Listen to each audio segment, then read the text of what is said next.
All right, it's the Fly Guy Podcast. I'm Seko Varner. I'm back with the Irritated Genie. You know, we had him here in Hampton Roads not too long ago. He did a presentation on Mind Your Black Business. And I thought it was really connected with some of the work that we've been doing in the Hampton Roads area.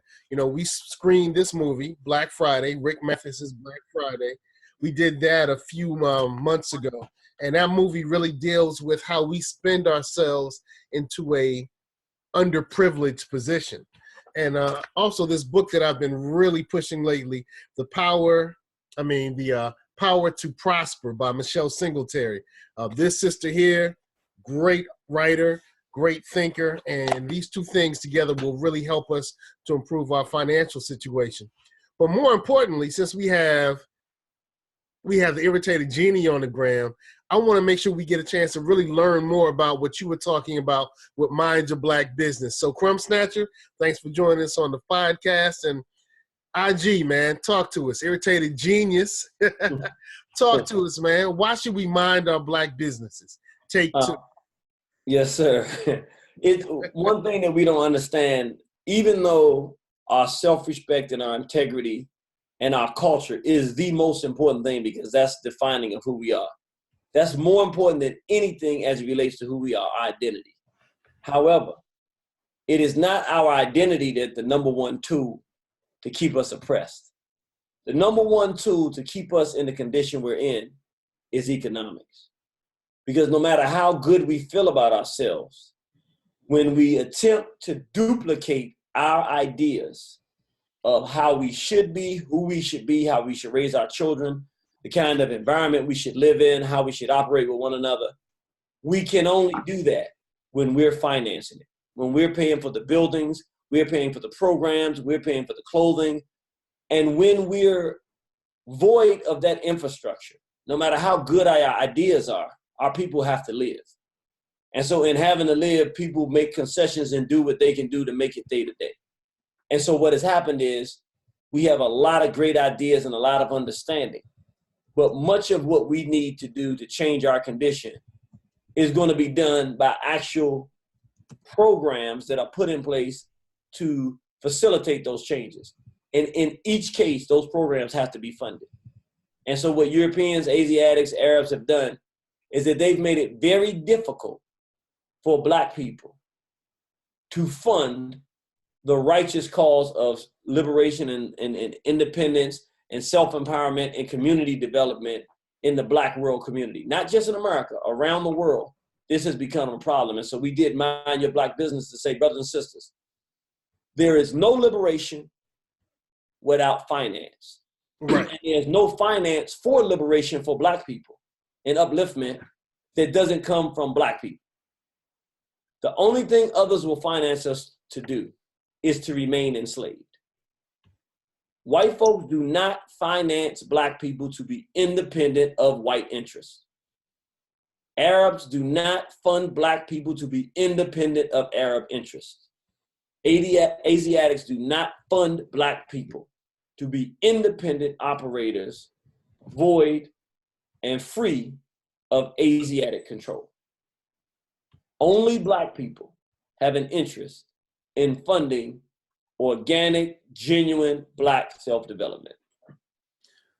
It sounds to me like everyone else is taking care of themselves. That's exactly and we did as well. You know, we used to do this. If we talk about post-slavery period, post-Reconstruction, we did that. Not post-Reconstruction, during Reconstruction, post-slavery, during Reconstruction from 1865 to 1875. We built more thriving communities. We almost all but eliminated. Are you still there with me, brother? I'm still here, still there. Yes, sir. Yes, sir. We are almost all but eliminated illiteracy during Reconstruction. And we built communities around this country that were self-sustaining. And it was through a few processes that Europeans put in place that they began to undermine our independent, self-governing institutions and communities, because for the most part, it was the Zionists, the white so-called Jews. It was whites in general, but more specifically, the Jews saw independent Black self-determination and empowerment as a major threat to their interests. Wow. So what do we do now? And I know what your answer is. Your answer is your presentation, Mind Your Black Business. So let's go deeper into that, bro. Sure. What we have to do now is realize the real source. First of all, we have to have an understanding of economics. So I'm gonna start there, and then I'm gonna come more into some practical things. Okay. We have to start. Well, we don't have to. I believe that it's important to start with theory, because the theory that you operate with leads into the actual behavior that you participate in. Okay. If you have the wrong theory, you're gonna do the wrong things because you're driven by the wrong pulses. The theory of understanding economics and how it really works. If we're in America, let's look at capitalism. Okay. We use the word capitalism and we throw it out there like we know what it means. But the truth of it is we don't have a practical definition that is functional and usable for Black people. Let me make it simple. Capitalism is the economic system of racism and white supremacy. It just describes how white folks come into another community with another group, determine what their means of exchange and commerce is, take control of it, and then use that control to take the wealth from that group and give themselves wealth. That's all it is. You got something I want, I'm not going to pay for it. I'm going to come take it and then use your wealth to empower me as my wealth. That's capitalism. It's not a system that operates outside of a group. Like we trying to think of it, capitalism, but no, it's your European system. Now, what is the place assigned to Black people under capitalism? There's a word for it that we have, and it's a system. We don't understand it that way, though. When we hear this word, we think it's a state. It's not a state people are in. It's an actual formulated system. It's called poverty. Okay. That's one of the things that woke me up at your lecture. You said that poverty was contrived. It's a system, yeah. This is what poverty is. Like I show it all the time. I show the pictures of South Africa. And you see these glorious skyscrapers and this stuff. I mean, it's a gorgeous place. Then I show you where the Black people live. And I mean, it's so miserable that you don't even want to look at it on a computer. So I say, if you look at this, the people there, that land is wealthy. But look at the state that Black people are in. They're impoverished. Why? Because under the system of capitalism, which is the economic system of racism and white supremacy, the condition contrived for Black people is poverty. Now, even to understand what poverty is, we think of it as being broke, not having any money, living in terrible conditions, and that is part of it, but that's not really the fullness of it. Is that the expression of poverty rather than the cause and the actual experience of poverty? Yeah, exactly. That's one of the expressions of poverty.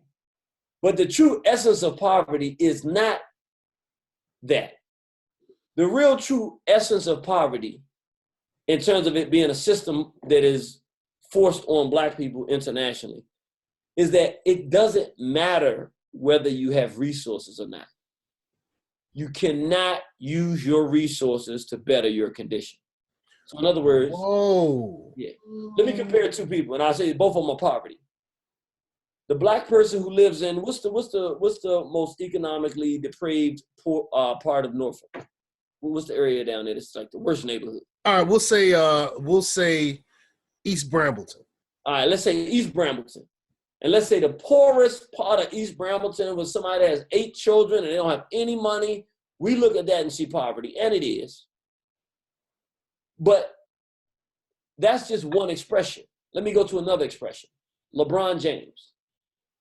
LeBron James has incredible money. Like you and I look at that money and be like, man, what we would do if we had that money. Now, you're telling me that you're going to connect LeBron James and poverty. Yep, let's see. All right, let's see. LeBron James said some comment about, hey, I want to stack chips, or I want to make money like Hebrew. He said something in the pot. He was right. He said something, he was trying to say it in a positive way. You know, I want to do what the Jews doing and keep my money good, you know, something. Whatever he said, they jumped on him immediately and made it very clear to him, you're going to say that it was a mistake and you're going to push off of that and you're going to do it now. Why? Because LeBron James can say that. I mean, he can make all the money. He can have all of this stuff, but it's understood. We're letting you be a rich, impoverished person. But if you dare think about taking that and actually starting an African-centered school, or starting an exchange between Africa and America, or literally saying that you're going to start a force of people that protect the community so that the police won't be as needed, or if you do anything that threatens the modus operandi of how things are working, you're going to find out very quickly what that money you have in the bank really means. I thought that was deep. It reminded me when Michael Jackson made a song. I know we're all anti-Michael Jackson right now. Hashtag mute Michael Jackson. But he made that song, They Don't Really Care About Us. And he had a line that said, "Do me, do me." And on the radio stations, they immediately cleaned it up where it was just like an audio blur. So you didn't hear the word Jew. He said, Jew me, screw me, everybody do me, kick me, kike me, don't you black or white me. All I want to say is that they don't really care about us. Now, right. They made him repress the albums without those lines in the song. So all of this money he has, and next thing you know, they taking pictures of his genitals saying that he's a pedophile molesting children. Now, I don't know if he was or not, so I'm not defending Michael on any level. What I am saying is this. All the money that he had didn't stop him from getting to the point where he said Tommy Mottola's the devil. Now he's running around with the Nation of Islam. Michael didn't show any predisposition to be pro-black, but he got beat up so bad once he bought the Beatles catalog, and now he owns the rights to the Beatles music. He's making power moves economically, and we saw how much power he had. Bill Cosby.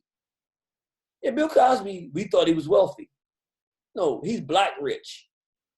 He's black rich. But he used to be. But he's still in a system of poverty because, again, now he's like this. He's behind bars. Right. But he said, I want to buy NBC because I want to do better programming. Well, the small hats have said, no, we're doing programming designed to create the world that we want.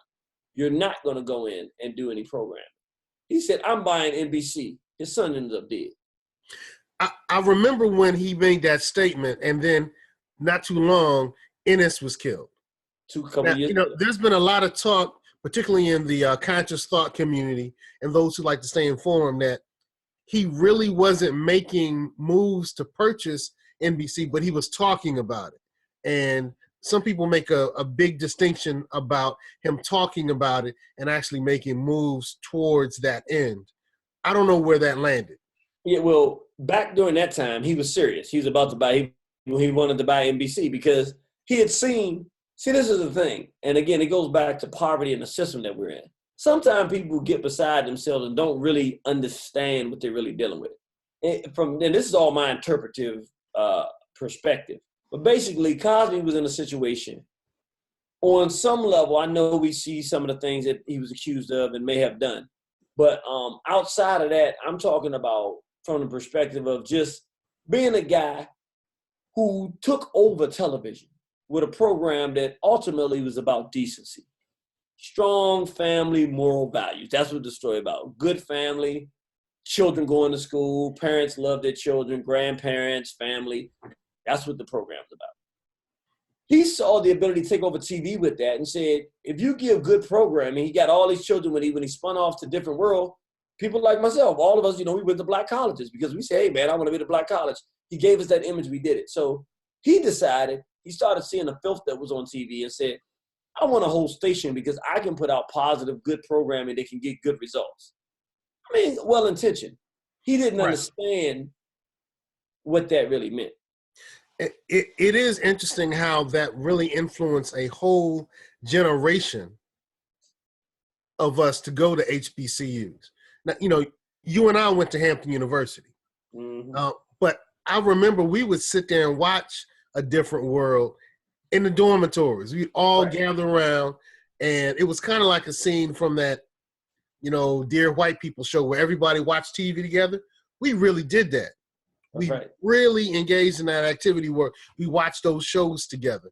And I do remember how powerful that TV show was. Yeah. And see, but again, it goes to when they originally did that, NBC was failing. They were just looking for some money, and they wanted something to hit. When Cosby came out and it was a hit, they were making money, and they took over TV with the ratings so they could charge more for advertising and all that kind of stuff. So it was an economic thing. But once Cosby started taking it in a different direction, because now it started, like you said, it started affecting the way young people thought and what we did. It took us away from the idea of wanting to sell dope and all this kind of stuff and say, I want to go to college. I want to have a good future. I want to meet these women in college and have, you know, I want to think and be in class. And we started thinking differently. He began to have impact on not just, see, I want people to go back in time. It wasn't just the Cosby Show. Now the Cosby Show comes out. Now everybody in the different networks are trying to compete with the Cosbys. So you got Roc. So you start getting these, you start. Whoa. And Roc got to the point where, Whoa. What was the sister's name on Roc? I got to diverge for a second, man. What was that sister's name on Roc? She was fine. I don't remember her name. I know she was fine, boy. His wife, woo. Woo! She was okay. All right. Back to the Let's IG. bring it back. I had to take a woman break just to appreciate that sister. Look, you notice I ain't asked you which one. I knew exactly who you was talking about. He had quite a wife, didn't he? Woo! But and she was a strong woman too. A good woman. I'm gonna tell you what's funny when you say that, and I tell people this, they always laugh because I was young. But do you know the single Black woman that eliminated like all other races from my consciousness in terms of looking at women? Because we were growing up, you know, it was Heather Locklear and there was all these other white females that we thought were pretty because they were the ones that were on TV. One Black woman came to TV, and literally after that moment, I never ever looked at other women outside the Black race. Like she completely wiped the rest of them out. You know who that was? Who was that? Cosby's wife. I knew he was going to say that. Felicia Rashad? Bruh. Yes. Listen, bruh. She was smart. She was fine. She had a smile that'll kill you. I was done. All right.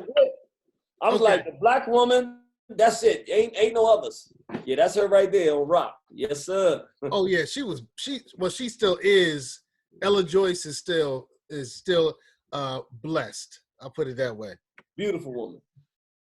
Yeah, that's her now. She's still blessed. But so you're saying Felicia Rashad changed the whole game for me. When she came on, she was an attorney. She was fine. She was funny. She was an intelligent woman. She was everything I want in a woman. Okay. And I was a young guy, but she was just beautiful. I liked her. She was like a Black woman, you know. She had a personality. Look at that. Come on, man. You know what? I have to admit, I was team Denise. I was all into some Denise back then. Felicia Rashad reminded me too much of the people I grew up with, the women I grew up with. So, but you know what? Looking at this picture here, yeah.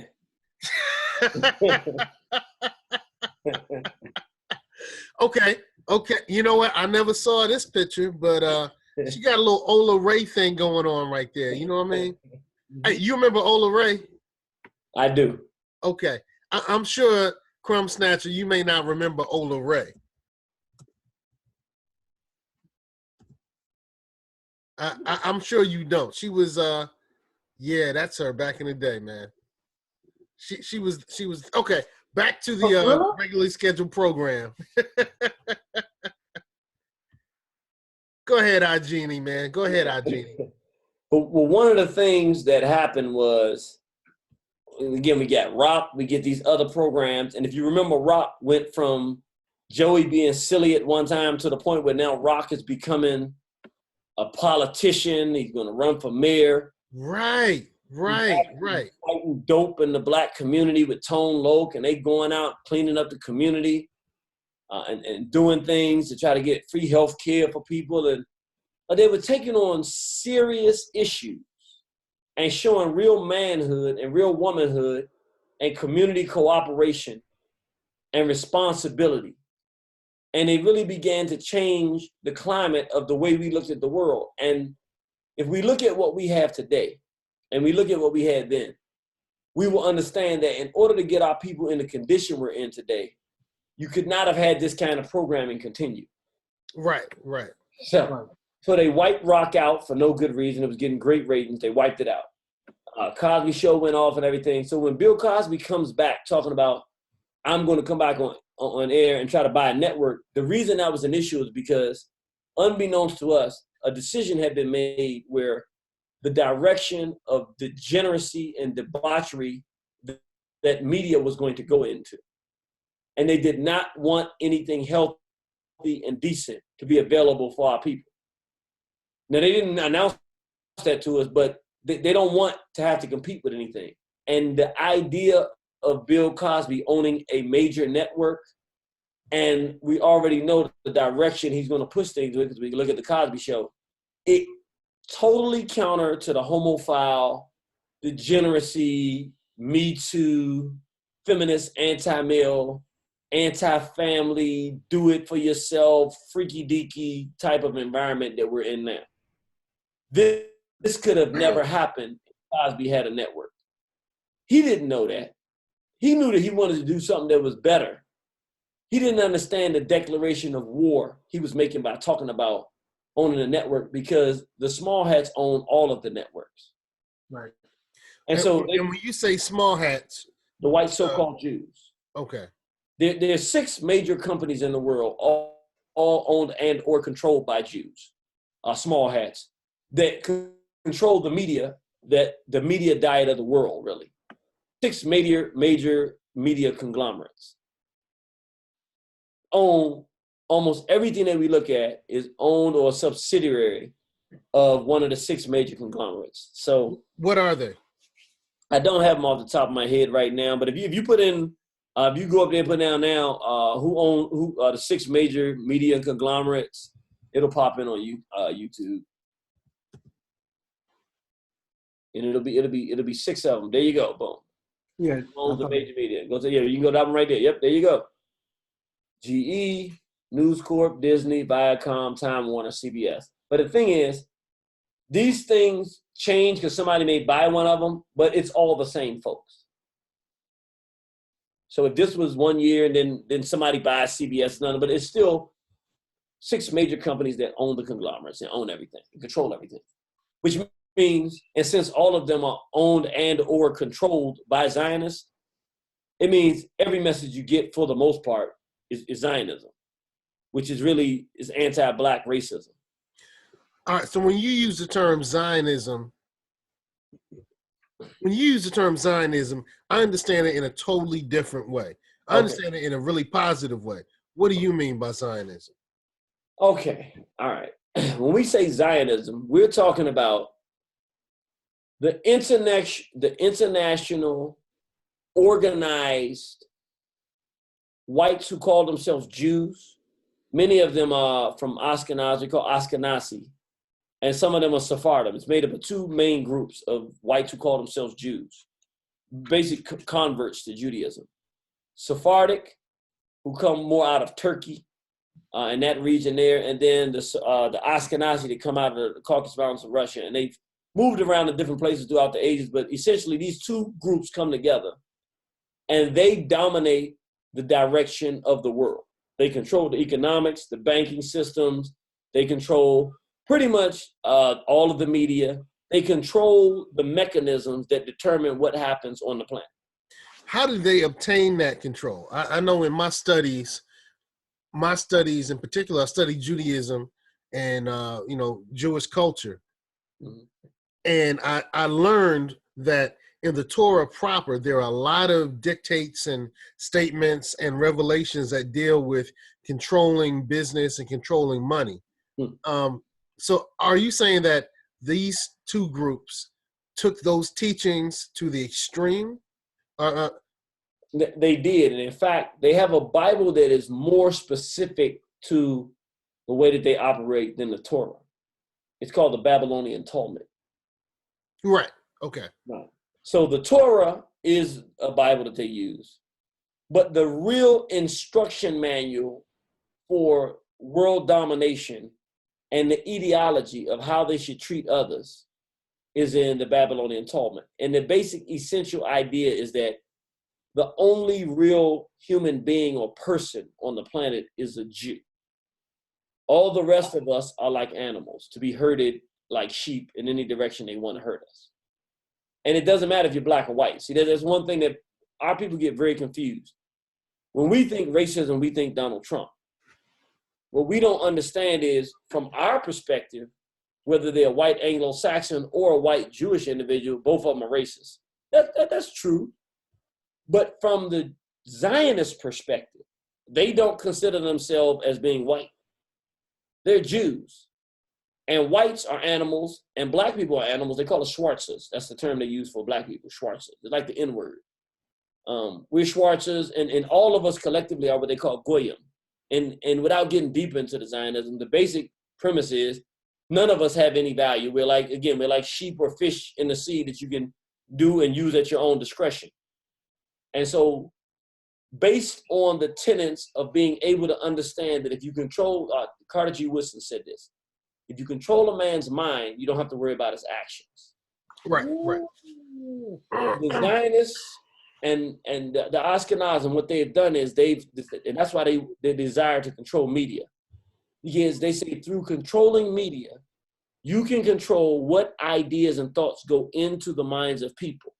Once you control what goes in, you already know what's coming out because you're feeding.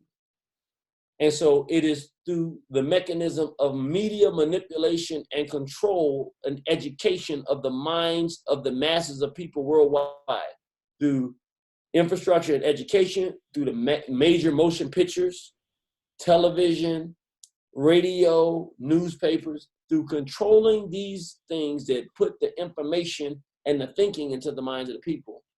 Pornography, all of these things, this is how they get the results out to be able to take control and manipulate people around the planet. Dude, I see why you lost your job.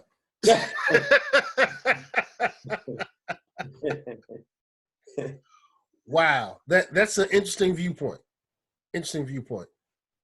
Wow, and you obviously have information to back it up. And I also remember when I was doing my study on Judaism, I read the book, The Secret Relationship Between Blacks and Jews, and I think what you just said was really like a synopsis of that book. But the book had footnotes.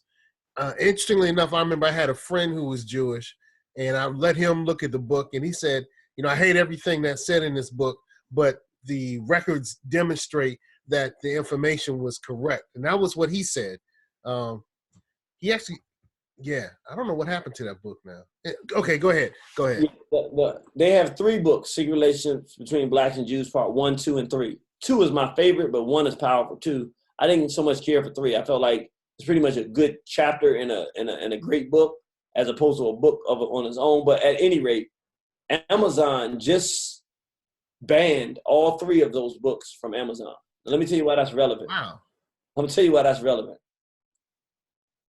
There was a pedophile who had a book about being a pedophile and how he go after children. He put the book up on Amazon, and people were fighting, saying, you can't sell this. And Amazon said, we're not going to fight against a person's right to free speech. So the pedophile could have a book talking about how to go out to get children.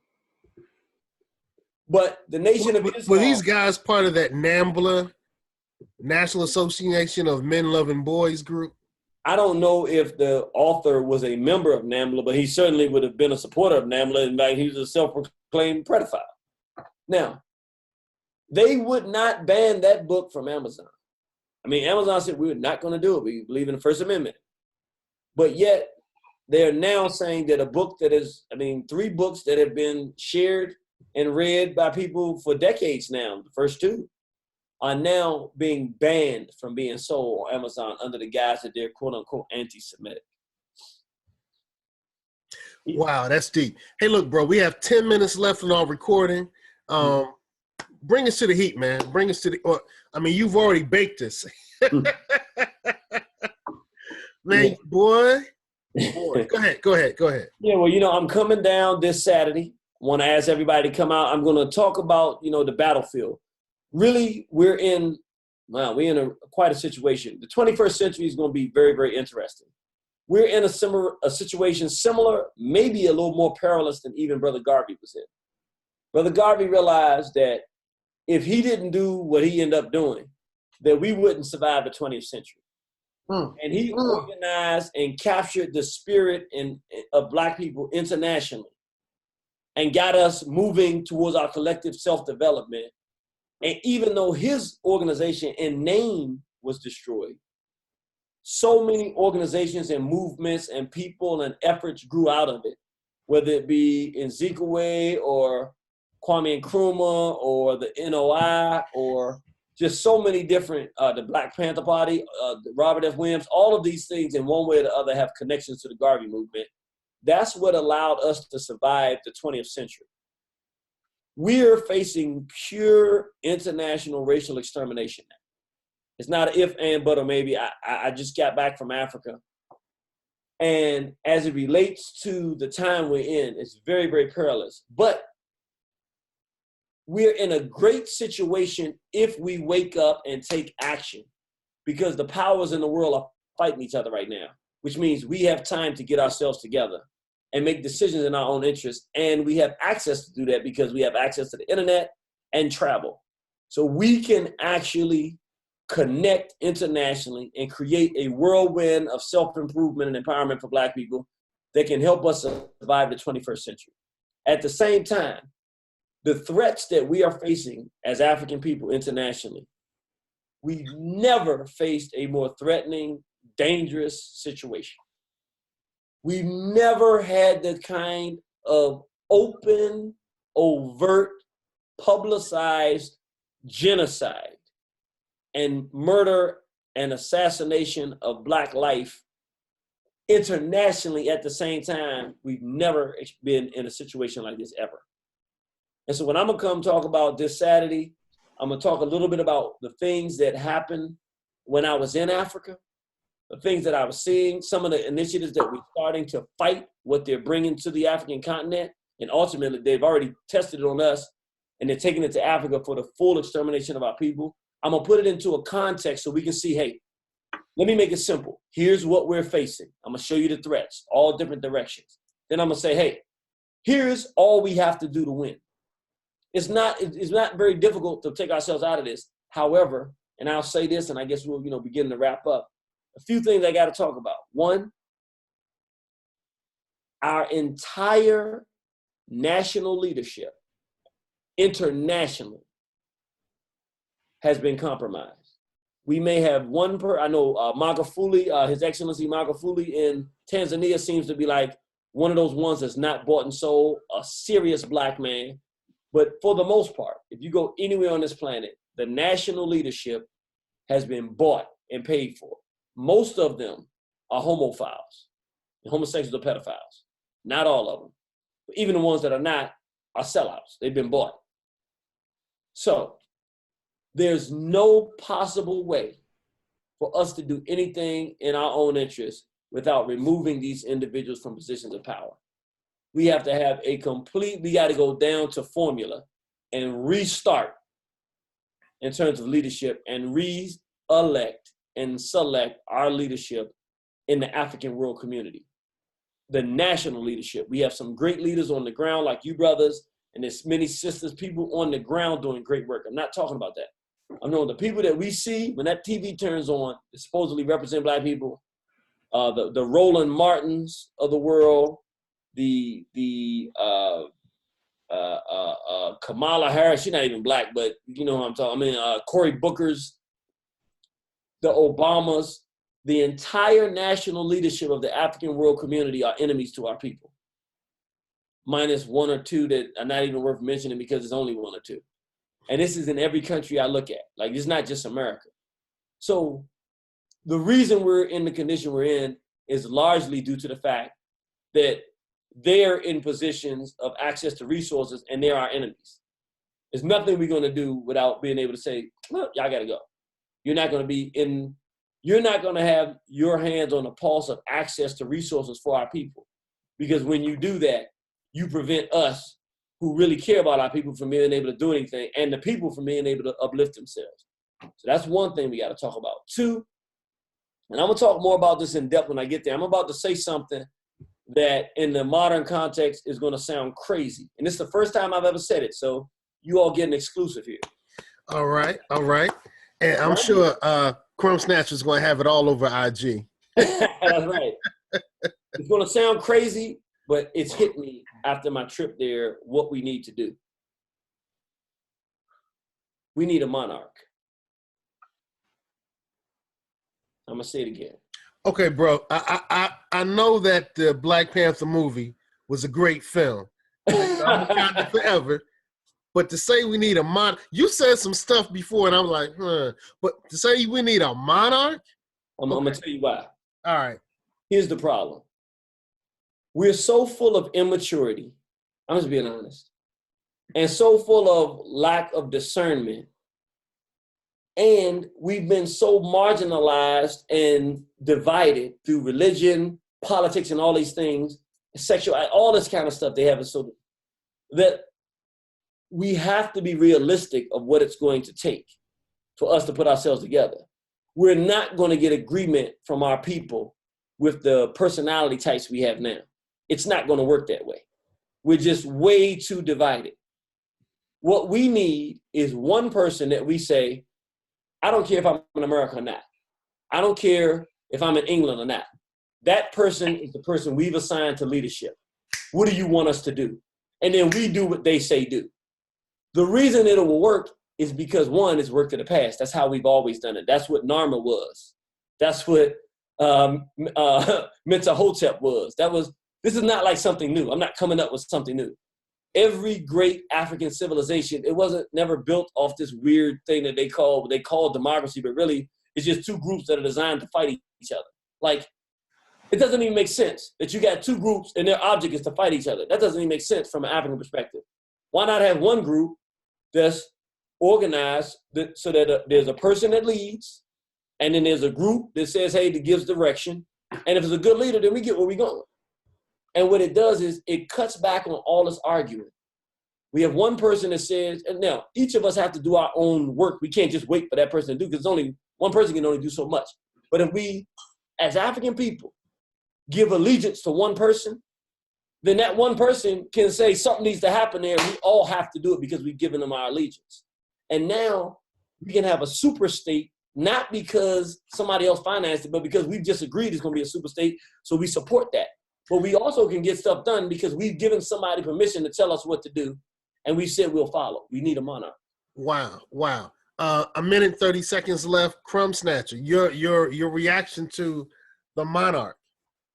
Well, yeah, he blew my mind with that, bar none. But I do want to take these last couple of moments to say that we will have Irritated Genie for Conscious Saturdays. That's Saturday, April the 6th, 2019, from 5 p.m. to 8 p.m. at the African Arts Bookstore, Military Circle Mall, Norfolk, Virginia. That's $5 in advance, $7 the day of price. Cash App tickets at $Brett333. PayPal ticket sales at 57designers.com. Tickets at the bookstore. This is going to be featuring me, Crumb Snatcher, Eternal Roots Band, Concrete Rose, Ravenous Spirit, DJ Seko Varner, and there will be a fashion show by Stretch Couture. Come and meet us out. And you know, that's after IG's lecture. After the lecture, absolutely. Right. So You're going to give us your feedback and your thoughts at that time. Is that what I'm getting? Absolutely. See me there. All right, we have like 30 seconds left. Genius, I appreciate your thoughts. I tell you, every time I listen to you, I don't always agree, but I always walk away saying, I got to give this brother some thought. And that's the good thing about consciousness is you're always looking at things, juxtaposing them, and looking at them and saying, maybe this is